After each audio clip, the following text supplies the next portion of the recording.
கௌரவ முதல்வர் அவர்களினால் போடப்பட்ட பிரேரணை விதைச்சோலை பிரதேசத்திலே இருக்கின்ற காணிகள் முஸ்லிம்களுக்கு பகிர்ந்தளிக்க வேண்டும் என்று அவர் ஒரு பிரேரணையை போடுகிறார். இந்த ஊரில் பிறந்த எல்லா மகனுக்கும் தெரியும் இந்த நுரைச்சோலை வீட்டு திட்டத்தை மக்களுக்கு கொடுக்காமல் தடுத்தவர் யார் என்று தெரியும். பேரியல் அஷ்ரப் அவர்களை வைத்து இந்த வீட்டு திட்டத்தை கொடுத்து விட்டால் தன்னுடைய வாக்கு வங்கி சரிந்துவிடும் என்பதற்காக இதனை தடுத்தவர் யார் என்பது இந்த ஊரில் இருக்கின்ற எல்லோருக்குமே தெரியும்.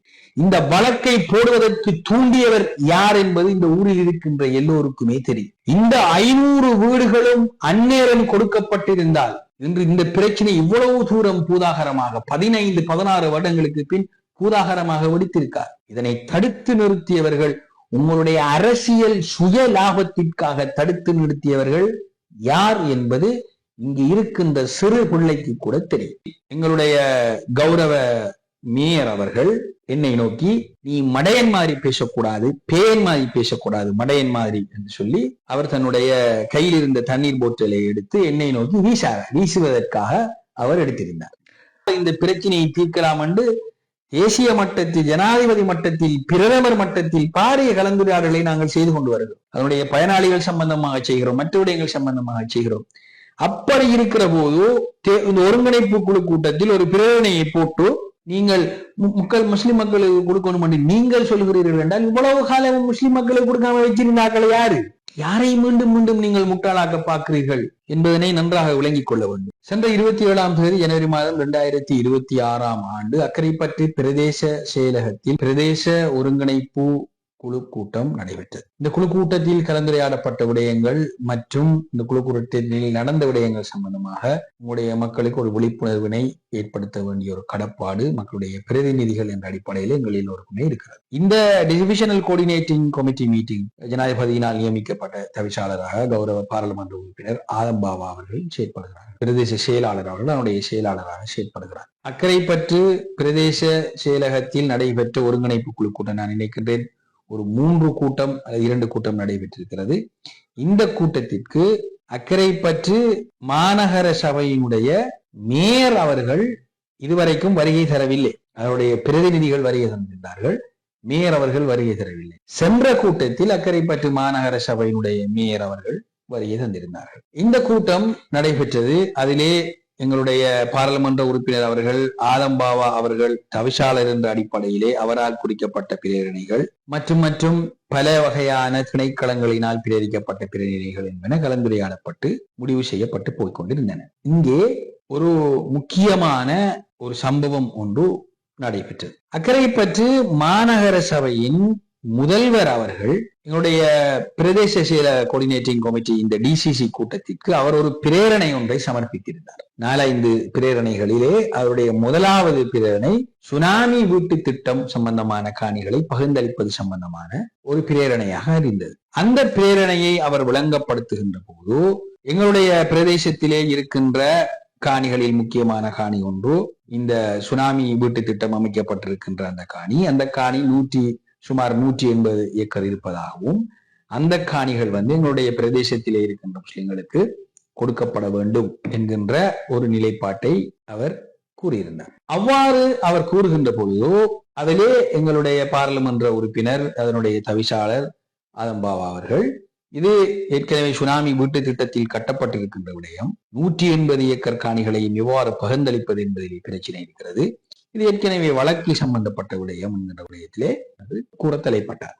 அவ்வாறு அவர் பேசிக்கொண்டு இருக்கிற போது சபையிலே வந்திருந்த அவருடைய கட்சியைச் சேர்ந்தவர்களும் மரக்குதிரையைச் சேர்ந்த கட்சியைச் சேர்ந்தவர்கள் ஒரு சிலரும் சேர்ந்து இதிலே ஒரு வாத பிரதிவாதத்தை ஏற்படுத்த ஆரம்பித்துக் கொண்டு போனார்கள் சுனாமி வீட்டு திட்டம் சம்பந்தமாக. அதிலே எங்களுடைய அக்கரைப்பற்று மாநகர சபையினுடைய பிரதி மேயர் ஒய்ஸ் அவர்கள் இந்த குறிப்பிட்ட வழக்கிலே தேசிய விகிதாசாரம் என்கின்ற ஒரு வசனம் கொடுக்கப்பட்டிருக்கவில்லை, அது எங்கே இருக்கிறது என்கின்ற மாதிரி அவர் ஒரு கருத்தை தெரிவித்தார். அப்ப அதிலிருந்து நாங்கள் புரிந்து கொண்டோம் இவர்களுக்கு இந்த வழக்கு சம்பந்தமான ஒரு தெளிவான அறிவு ஒன்று போதாமல் இருக்கிறது என்பது எங்களுக்கு புரிந்தது. அதனால் அங்கே நான் உட்கார்ந்து கொண்டிருந்தேன். நான் எங்களுடைய கௌரவ பாராளுமன்ற உறுப்பினர் மஞ்சுள ரத்நாயக்க அவர்களுடைய ஒரு பிரதிநிதியாக நாங்கள் சென்றிருந்தோம். கௌரவ வசந்த பியதிசவுடைய பிரதிநிதியாக சகோதரர் ரமேஷ் மொய்தீன் அவர்கள் போயிருந்தார்கள். அவ்வாறு ஒவ்வொரு பாராளுமன்ற உறுப்பினரும் தங்களுடைய பிரதிநிதிகளை அனுப்ப முடியும் என்ற அடிப்படையிலே நான் கௌரவ பாராளுமன்ற உறுப்பினர் மஞ்சுள ரத்நாயக் அவர்களுடைய ஒரு பிரதிநிதியாக சென்றிருந்தேன். சுனாமி வீட்டு திட்டம் சம்பந்தமாக நீண்ட காலமாக நாங்கள் நீண்ட ஆய்வுகளை செய்திருக்கின்றோம். வழக்கு சம்பந்தமாக ஆழமாக படித்திருக்கின்றோம்.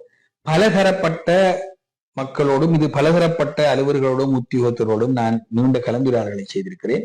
அது மாத்திரமல்ல, அதனுடைய நேரடியாக சம்பந்தப்பட்ட முன்னாள் அமைச்சர் ஃபேரியல் அஷ்ரப் அவர்களோடு நான் நீண்ட கலந்துரையாடலை செய்திருக்கிறேன்.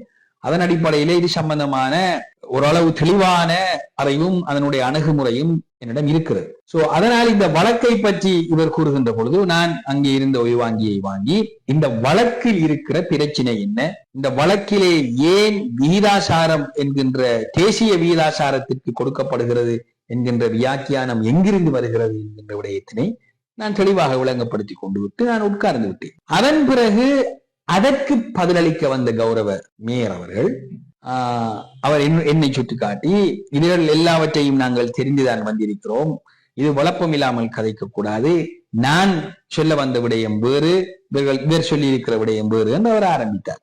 அவருக்கு வளமையாக ஒத்து ஊதுகின்ற மரக்குதிரையை சேர்ந்த கட்சியைச் சேர்ந்த ஒரு உறுப்பினர் எழும்பி இது சம்பந்தமாக அவரும் பேச ஆரம்பித்த போது நான் எழும்பி சொன்னேன், நான் எந்த விளப்பமும் இல்லாமல் நாங்கள் வரவில்லை, நிரம்ப விளக்கங்கள் தெரிந்து கொண்டுதான் வந்திருக்கிறோம், விரும்பினால் நாங்கள் பேசுவோமா எல்லா விளக்கத்தையும் என்று கேட்ட நேரத்தில் மரக்குதிரையைச் சேர்ந்த உறுப்பினர் அப்படி என்றால் சொல்லுங்களேன் என்று அவர் கூறினார். அப்போது நான் சொல்ல ஆரம்பித்தேன், இந்த சுனாமி வீட்டு திட்டத்தை தடுத்தவர்கள் யார் என்பது இந்த ஊருக்கு நன்றாக தெரியும்.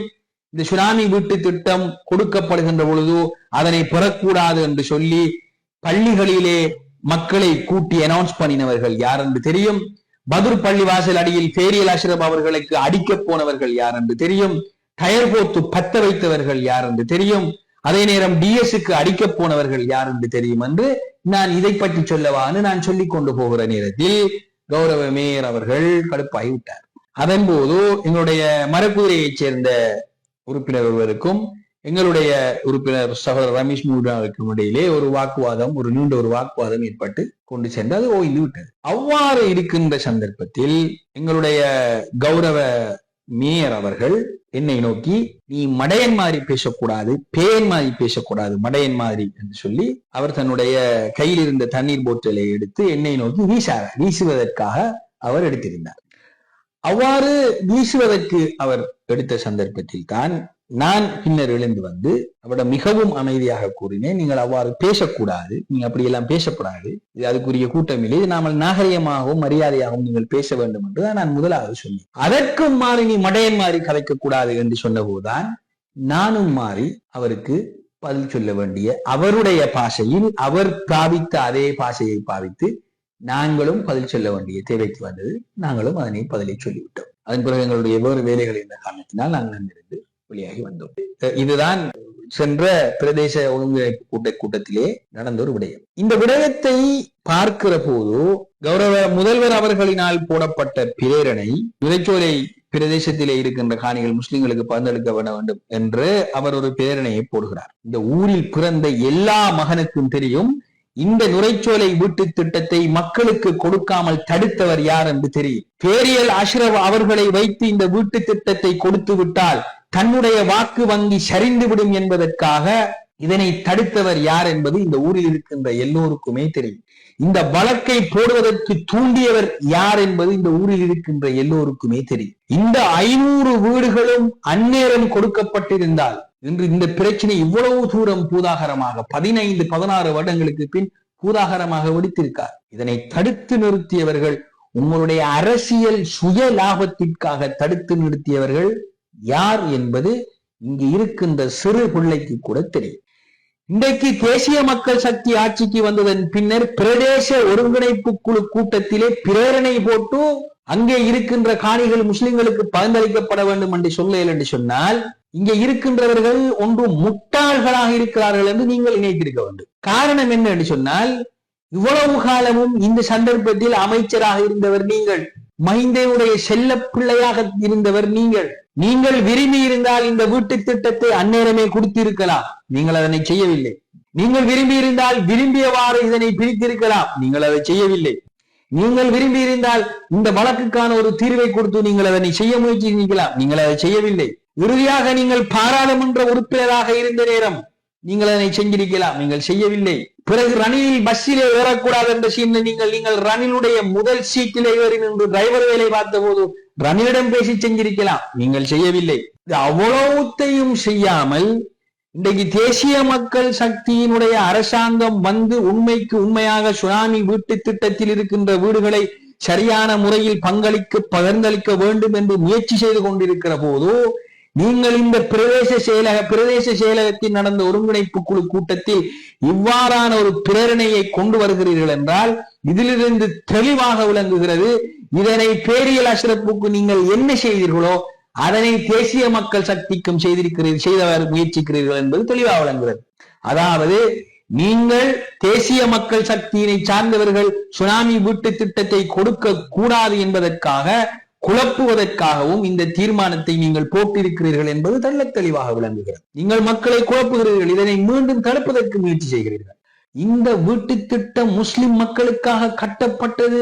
இன்றைக்கு நீங்க தீர்மானம் சொல்லல, இங்க இருந்து முஸ்லிம் மக்களுக்கு கொடுக்கப்பட வேண்டும் எங்களுடைய காணிகள் சொல்லி, இந்த மக்களினுடைய எண்ணம், இந்த ஏழை மக்களின் சிந்தனையின் நலனும் உங்களுக்கு தடுக்க கொலை எங்க இருந்துச்சு?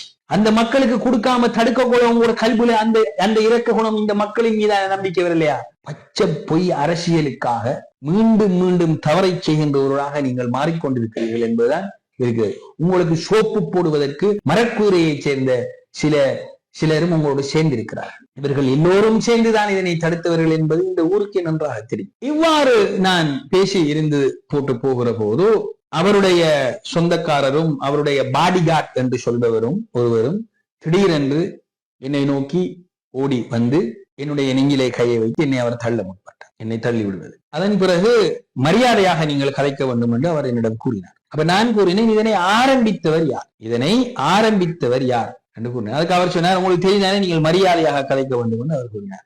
இதனை ஆரம்பித்தவர் யார்? அதன் பிறகு மேலிருந்து எங்களுடைய பிரதேச செயலாளர் இறங்கி வந்து என்னையும் அவரையும் அவர் பிரிக்க போகின்ற நேரத்தில் இல்ல இவர் விடத்தை நிக்கட்டும் என்று என்னுடைய ரைட் ஆஃப் மூவ்மெண்ட், நான் அசைகின்ற என்னுடைய உரிமையை அவர் என்னை தடுத்திருந்தார். முதலாவது, இவர் இந்த ஒருங்கிணைப்பு கூட்டத்திற்கு வருவதற்கு இவருக்கு என்ன அதிகாரம் இருக்கிறது? இந்த பொறுப்பை அக்கரைப்பற்றினுடைய பிரதேச செயலாளரும் நன்றாக விளங்கிக் கொள்ள வேண்டும். செயலாளர் என்ற அடிப்படை ஒருங்கிணைப்பு குழு கூட்டத்தில் உள்ளூராட்சி ஒரு மன்றத்தினுடைய தலைவர் வந்தால் அதனுடைய பிரதி தலைவர் வர முடியாது, அதனுடைய தவிசாளர் வந்தால் அதனுடைய பிரதி தவிசாளர் வர முடியாது. ஒரு தேசிய பட்டியலில் நியமிக்கப்பட்டிருக்கின்ற ஒரு பாராளுமன்ற உறுப்பினர் அவருடைய பண ஒதுக்கீடை அந்த மாவட்டத்திற்கு அவர் ஒதுக்காமல் இருந்தால் அவர் வர முடியாது. ஒரு கட்சியைச் சேர்ந்த உறுப்பினரில் ஒருவர் தான் வர முடியும். அங்கே தேசிய காங்கிரஸை சேர்ந்த மாநகர சபை உறுப்பினர்கள் ஒன்றுக்கு மேற்பட்டவர்கள் இருந்தார்கள், அவர் வர முடியாது. எங்களுடைய மேயர் அவர்கள் வந்திருப்பதனால் பிரதி மேயர் அதில் பங்களிக்க முடியாது. அக்கரைப்பட்டு பிரதேச சபையினுடைய உதவி தவிசாளர் வந்திருந்தார், அவர் அங்கே வர முடியாது. இது எல்லாவற்றையும் தாண்டி இந்த கூட்டத்துக்கு சம்பந்தமே இல்லாத ஒருவர் வந்து பாராளுமன்ற உறுப்பினர் மஞ்சுள ரத்நாயக்கவின் பிரதிநிதியாகிய என்னை தடுப்பது என்றால் என்ன வகையான கூட்டத்தினை பிரதேச செயலகம் நடத்தி கொண்டிருக்கிறது என்பதனையும் நாங்கள் சிந்திக்க வேண்டும். ஒரு பாராளுமன்ற உறுப்பினுடைய பிரதிநிதிக்கு பாதுகாப்பு அச்சுறுத்தல் இருக்கின்ற நிலைமையிலே பிரதேச ஒருங்கிணைப்பு கூட்டம் நடைபெற்றுக் கொண்டு இது சம்பந்தமான அனைத்து நடவடிக்கைகளையும் நாங்கள் எடுத்து வருகிறோம். எல்லா விடயங்களும் சரியாக நடைபெறும். ஆகவே அன்பார்ந்த சகோதரர்களே, இந்த சுனாமி வீட்டு திட்டத்தை மீண்டும் தடுக்கின்ற முயற்சியில் தான் அக்கரைப்பற்றினுடைய மேயர் அதாவுல்லா அவர்கள் செயற்பட்டு கொண்டு வருகிறார்.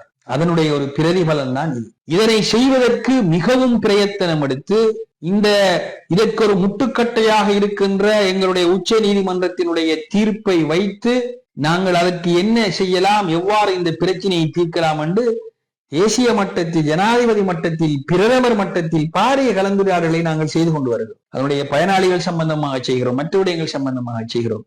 அப்படி இருக்கிற போது இந்த ஒருங்கிணைப்பு குழு கூட்டத்தில் ஒரு பிரேரணையை போட்டு நீங்கள் முஸ்லிம் மக்களுக்கு கொடுக்கணும் என்று நீங்கள் சொல்கிறீர்கள் என்றால் இவ்வளவு காலம் முஸ்லிம் மக்களுக்கு கொடுக்காம வச்சிருந்தார்கள் யாரு? யாரை மீண்டும் மீண்டும் நீங்கள் முட்டாளாக்க பார்க்கிறீர்கள் என்பதனை நன்றாக விளங்கிக் கொள்ள வேண்டும். ஆகவே இதுதான் ஒரு முக்கியமாக எங்களுடைய பிரதேச ஒருங்கிணைப்பு கூட்டத்தில் நடைபெற்றது. அதனுடைய அழைப்புகளிலே பல ஒழுங்கினங்கள் காணப்படுகின்றன. அதே நேரம் கிளீன் ஸ்ரீலங்காவினுடைய ஒரு உறுப்பினருக்கு ஒரு கதிரை போடப்பட்டிருக்க வேண்டும், அந்த கதிரை போடப்படவில்லை. இது ஒரு ஒரு சரியான முறையிலே ஒருங்கிணைக்கப்படவில்லை என்பது எங்களுக்கு தெளிவாக விளங்குகிறது. அது சம்பந்தமாக நாங்கள் அனைத்து நடவடிக்கைகளையும் இப்பொழுது எடுத்துக் கொண்டிருக்கிறோம்.